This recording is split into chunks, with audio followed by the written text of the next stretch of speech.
Hola chicos, ¿cómo están? Mi nombre es Juan Elías Pérez, soy nutricionista especializado en enfermedades digestivas y hoy te cuento todo lo que tenés que saber si te diagnosticaron SIBO. Primero que nada, ¿qué es el SIBO? El SIBO es una enfermedad inflamatoria intestinal muy molesta, ya que provoca distensión abdominal, gases, dolor abdominal y hasta diarrea, acompañada de mucho dolor después de la ingesta de ciertos tipos de alimentos que en un ratito te voy a explicar cuáles son. Si te quedas hasta el final del video vas a encontrar un regalo para que puedas aplicar en tu día a día y así mejorar tu sintomatología. Seguro te preguntaste, ¿qué me pudo generar el SIBO? Primero tenés que entender que es una enfermedad producida por una acumulación excesiva de bacterias en el intestino delgado. El intestino delgado está conectado arriba con el estómago y abajo con el intestino grueso. Normalmente el intestino tiene una cierta cantidad de bacterias. En la bibliografía dice que es 1 por 10 a la 3. Pero cuando nuestras defensas contra la multiplicación de estas bacterias bajan, estas se pueden reproducir a una velocidad muy alta y generar esta enfermedad. ¿Cuáles son estas defensas que nos bajan? En primer lugar, los ácidos estomacales. Estos ácidos tienen la capacidad de bajar la carga bacteriana de los alimentos y cuando tenemos hipocloridria, ya sea por el consumo excesivo de antiácidos o por otras patologías, estas defensas bajan y las bacterias se multiplican. Por otro lado, la estasis intestinal, es decir, la quietud o constipación de los intestinos, suele generar acumulación de bacterias, ya que la motilidad intestinal dentro de las funciones que tiene es la de barrer con todos los desechos del intestino. Dentro de estos están las bacterias. Al tener menos movilidad, estas bacterias se acumulan y aumenta la multiplicación de las mismas. También existen otras situaciones que pueden llegar a asociarse con el desarrollo del SIBO, como por ejemplo tener una microbiota enferma, a lo que en la nutrición y en la medicina se lo llama disbiosis. Esta disbiosis es básicamente un aumento en la proporción de bacterias malas, es decir, que producen metabolitos que nos afectan, por sobre el conjunto de bacterias buenas, que son las asociadas a metabolitos que nos benefician. Cuando se tiene una microbiota de mala calidad, producto de una alimentación rica en carbohidratos simples, rica en aditivos, con muchos ultraprocesados, con poca fibra, entre otros alimentos, esta microbiota se altera y esta alteración está asociada con la producción del SIBO, aunque aún faltan más estudios para confirmarlo. En resumen, cuando todas estas defensas bajan, las bacterias se multiplican. Nosotros comemos ciertos alimentos que son fermentados por estas bacterias en gran cantidad, generando gases que nos distienden y producen los síntomas típicos explicados con anterioridad. Con respecto al tratamiento, la herramienta de primera línea es el antibiótico.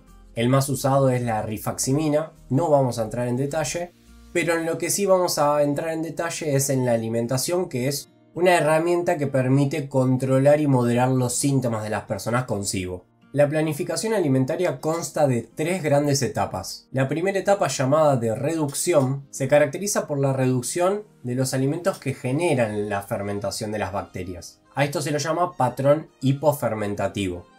En este tipo de patrón alimentario vamos a usar la herramienta baja en FODMAP.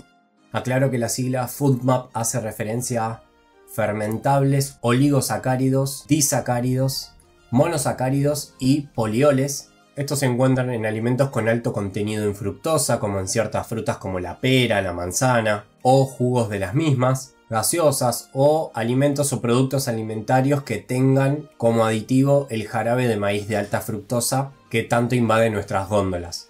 También se debe reducir al máximo los oligosacáridos, que son carbohidratos pertenecientes al grupo de los vegetales y las legumbres, como puede ser el poroto, el garbanzo, las lentejas, el ajo, la cebolla. También se deben reducir los disacáridos, como la lactosa o la sacarosa, contenidas tanto en la leche como en el azúcar respectivamente, y también reducir los monosacáridos y polioles, que son utilizados como endulzantes en diferentes productos alimentarios, como en chicles, golosinas, caramelos, entre otros. Por fuera de la herramienta FODMAP, también existen otros alimentos que nos pueden llegar a fermentar que no contienen este mismo tipo de carbohidratos y son los llamados almidones resistentes. Estos almidones resistentes se producen por la cocción y el enfriamiento de ciertos alimentos que contienen almidón, como el arroz, la papa, la batata, la mandioca, que al enfriarse cristalizan, volviéndose fermentables para las bacterias del SIBO y generando los síntomas típicos.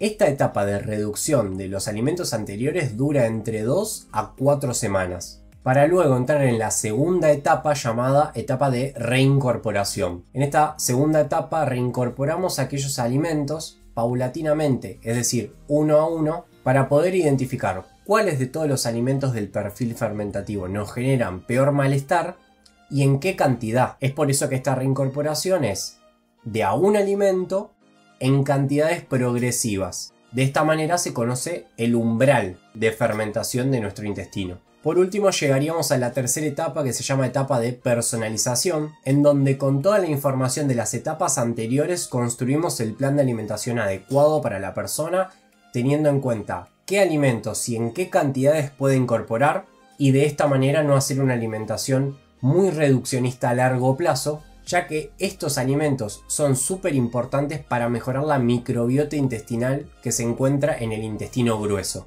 De lo contrario, si tenemos una alimentación hipofermentativa por el resto de nuestra vida, muy probablemente estemos fomentando alteraciones en la microbiota intestinal que luego podrían llegar a desencadenar las recidivas del SIBO, es decir, que vuelva a aparecer el SIBO.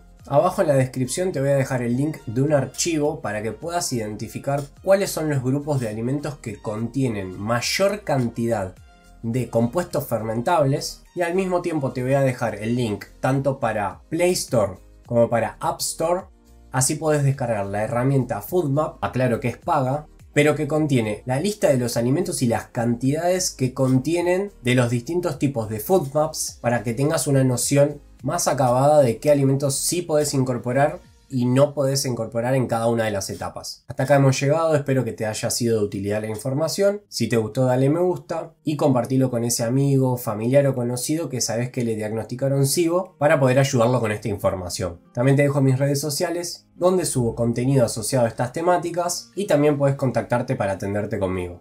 Gracias.